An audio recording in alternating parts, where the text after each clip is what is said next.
le premier du mois, vous aurez un jour férié, un sabbat, qui a plein de sabbat. Vous aurez un sabbat dans la Bible en anglais. Rappelé par une clameur, c'est une sainte convocation. Vous ne ferez aucun ouvrage servile. Après, verset 27. Le 10 de ce 7e mois, ce sera un jour d'expiation, vous aurez un sabbat. Donc le 10 du 7e mois. Donc c'est pas juillet parce que les juifs avaient un calendrier différent. Le 10, ça tombait un samedi quoi? Non, ça tombait mardi, mercredi, jeudi. Donc les sabbats annuels, les sabbats de Paul n'est pas le sabbat du 7e jour.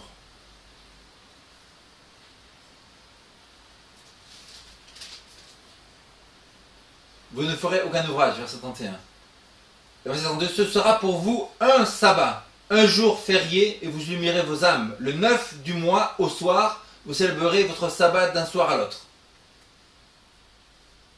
Le 9 au soir, ce n'est pas le samedi, c'est un autre jour, ça s'appelle des sabbats annuels.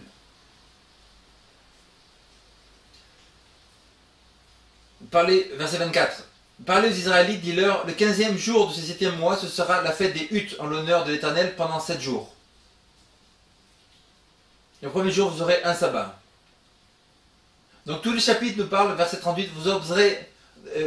Après, verset 38 nous dit en fait, la Bible nous dit que vous observerez tous ces sabbats annuels avant, pas nous maintenant, que les Juifs devaient observer tous ces sabbats annuels, outre le sabbat du 7e jour de l'Éternel.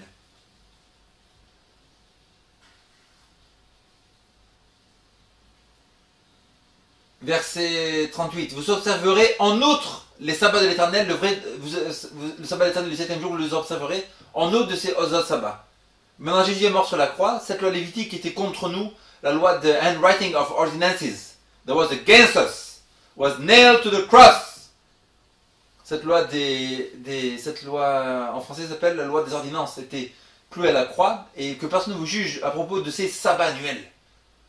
Ici, ça ne parle pas du sabbat du 7e jour. La Bible nous dit en Apocalypse 13 que bientôt, la première bête dont on a parlé au début, c'est l'Église catholique, l'Antéchrist. L'Apocalypse 13 nous dit que cet Antéchrist-là puisse lui monter de la mer une bête qui avait 10 cornes et 7 têtes, et sur ces cornes 10 diadèmes. Ce sont ces têtes des noms de blasphème.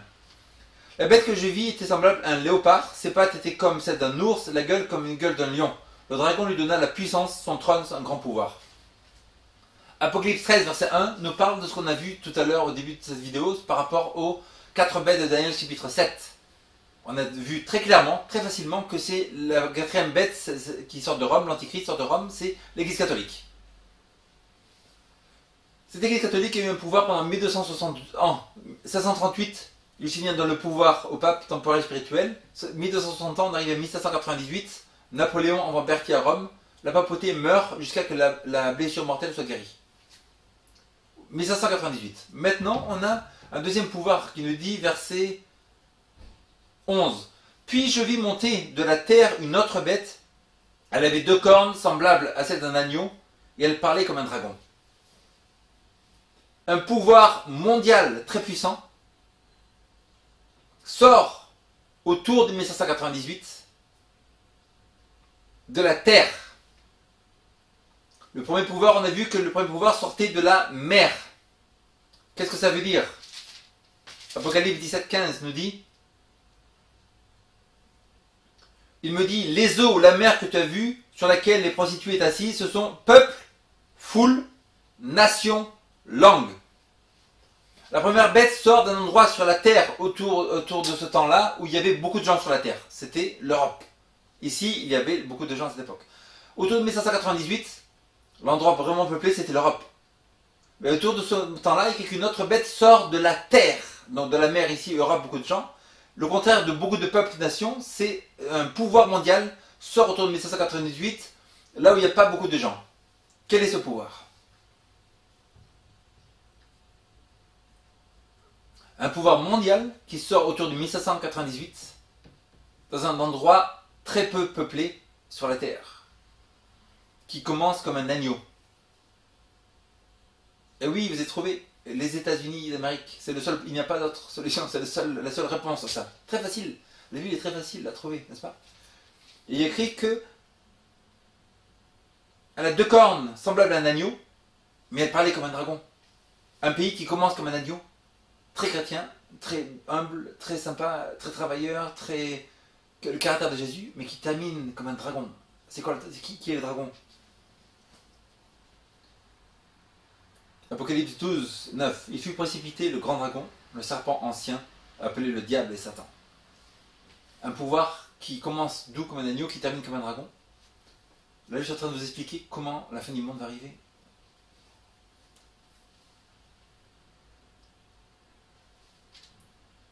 Elle exerce tout le pouvoir de la première bête en sa présence et elle fait que la terre et ses habitants se prosternent devant la première bête dont la blessure mortelle a été guérie. Donc les États-Unis d'Amérique, la Bible nous dit, c'est pas moi, c'est la prophétie. Donc vous avez le droit de ne pas croire tout ce que vous voulez, mais tout ce qui est arrivé ici va arriver. Que vous vouliez, que vous ne vouliez pas, tout ça, ça va arriver. C'est pas votre faute. Vous n'êtes pas le créateur de l'univers, d'après ce que je sais. Vous n'êtes pas, c'est pas vous qui dirigez le monde, c'est pas vous qui dirigez les planètes, les systèmes astronomiques, tout ça. C'est Dieu qui dirige. C'est Dieu qui décide tout ça. Il dit que ce nouveau pouvoir aux États-Unis va exercer tout le pouvoir de la première bête, de l'Église catholique, la papauté. Quel était ce pouvoir? Pouvoir d'inquisition, de tuer. Mais comment les États-Unis peuvent exercer ce pouvoir alors qu'ils ont leur loi qui interdit ce genre de choses, n'est-ce pas? Que government shall not prescribe or forcer quelqu'un de suivre une quelconque religion qui sont libres according to the conscience, to follow any dictates of the mind. Pourtant c'est la prophétie, tout est arrivé, il est écrit que les États-Unis exercent tout le pouvoir de la première bête, c'est-à-dire l'inquisition, tuer, tout ça, mettre en prison, en la présence, et elle fait que la terre et les habitants se prosternent devant la première bête. Quoi? Bientôt, un des présidents américains va faire en sorte que le pape va revenir au pouvoir extrême et qu'il va même donner la prééminence de la terre au pape. Et que les États-Unis vont s'allier avec la papauté de Rome pour diriger la terre. Que vont-ils faire? Elle opère de grands signes jusqu'à faire descendre du feu du ciel sur la terre à la vue des hommes. Et on peut voir aussi que dans Apocalypse 16, je crois, il y a écrit que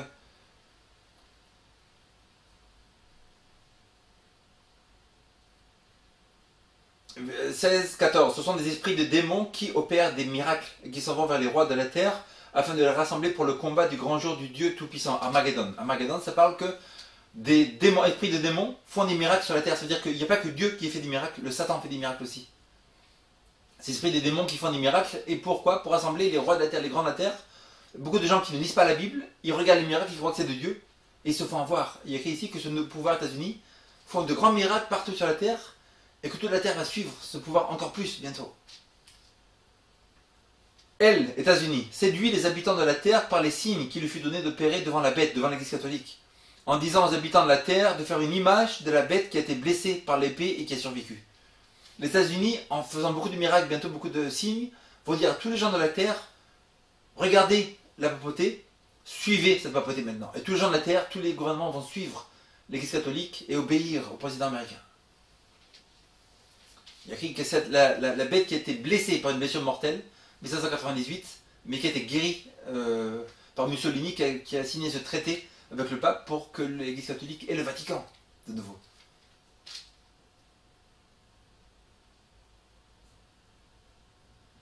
Verset 15. Il lui fut donné, États-Unis, d'animer l'image de la bête. L'image, c'est quoi? Une copie. Une image, c'est une copie conforme de quelque chose. La bête, c'est l'Église catholique, avec l'Inquisition qui a tué des millions de gens. Les États-Unis vont faire une copie conforme de l'Inquisition. Il fut donné d'animer l'image de la bête, afin que l'image de la bête parle et fasse mettre à mort tous ceux qui ne se prosternent pas devant l'image de la bête. En anglais, il y a écrit cause, that this image of the beast will cause men. Donc ma question c'est comment un gouvernement cause ou force les gens ou fait en sorte que les gens fassent des choses. Il passe des lois, exactement.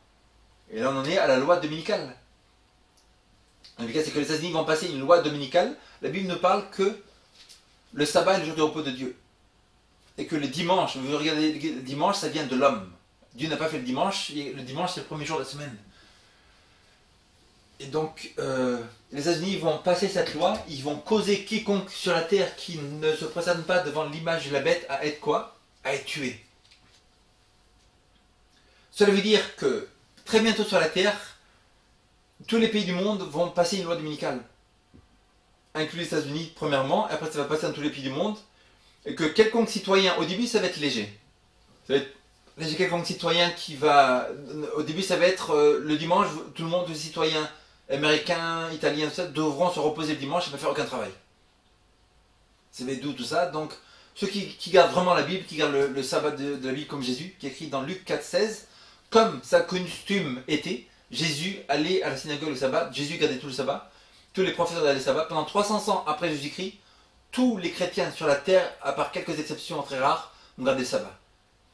Jusqu'à que Constantine, l'empereur Constantine, a changé le jour par loi du samedi au dimanche. Et maintenant, après, beaucoup de chrétiens ont suivi Jésus en parle, en vain il m'adore, cette tradition humaine. Et donc, les États-Unis vont passer cette loi dominicale et faire en sorte que tout le monde. Donc, au début, ça va être doux, très léger. Et après, ils vont passer des lois de plus en plus dures et quiconque se reposera le samedi sera tué.